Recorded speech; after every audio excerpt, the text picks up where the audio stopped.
Hey y'all, I thought I'd show you what I'm doing here. Trying to get this XT90 connector soldered up to some large gauge wire for this battery pack that I'm building. If you've been watching, I'm building a lithium ion 21700 6S battery pack.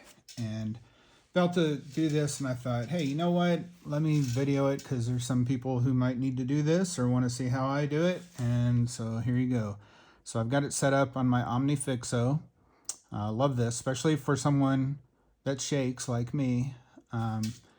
Left side is worse than the right, but I did take some propranolol. I don't know how to say it. Anyway, I took some stuff that the neurologist gave me. It seems to work a little bit to make it not quite so bad. But here we go. So set it up, and then I wanted to show you another thing. So one thing that can happen when you put a big, heavy, thick solder tip on here is you're putting a lot of heat in there, and the plastic can melt. And ask me how I know, right?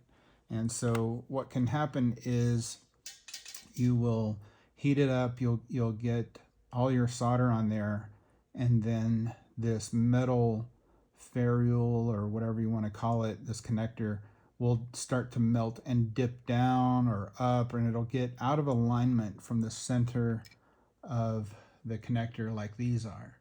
And then they don't line up with the other side, and you end up with a problem because it's now unusable, or it's hard to use, or it's, because then when it cools off, it settles in that spot, and so it's very hard, trying to heat it up again and get it centered. I've even tried pushing in another one. Well, then you end up pushing it out, and then they're both not at the same depth, and so it's pretty much ruined. And so the best way to do it is like I'm doing here.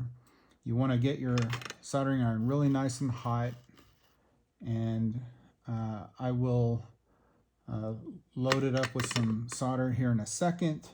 You want to have some of this stuff. I use this flux in a syringe because it lets me put it exactly where I want it, and it's kind of thick, so it just stays there.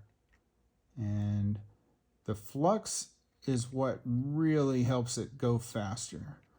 So the flux is basically a petroleum product that when it gets the heat on it, it gets rid of all the oxidation and makes it so the solder flows real quick.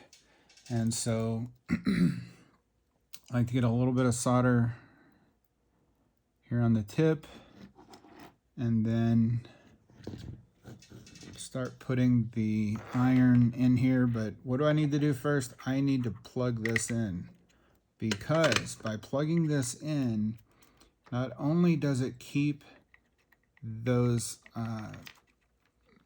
metal connectors on the inside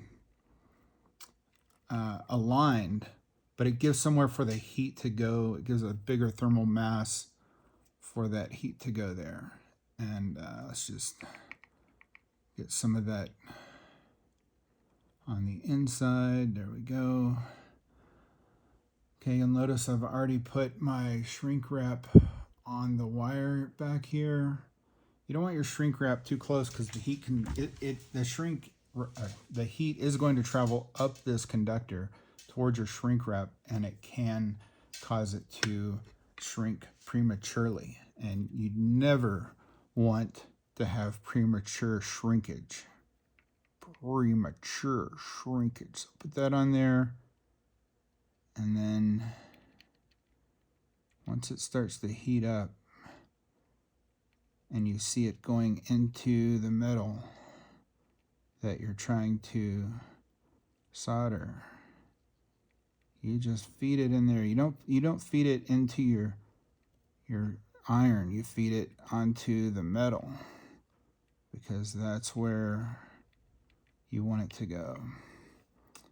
Take it off for a second. I'm going to show you another little trick I do at the end of this that I've never seen anyone else do it.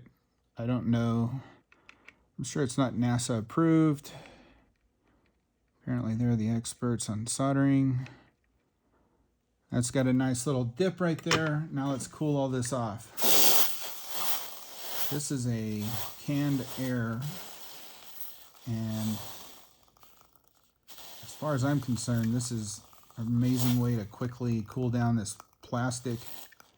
And when it starts icing over like that, you know you're good. And it's just some canned air turned upside down air duster. And you know, if you blow it like that, it is cool air, but if you turn it upside down, it's that super chilled air. And you can even see it's all frozen here now. So, you know, I can touch it and it doesn't burn me. It's cool to the touch. It's a little warm there because I didn't put too much over here, but that's just something I do to really cool down the plastic when I'm done with it. And then we can squish that over there, and I'll get my heat gun or a flame of some kind, and I'll shrink this up, and then one will be done, and then we'll go to the next one. Not going to record that though, just showing you how I do that. Thanks a lot, guys.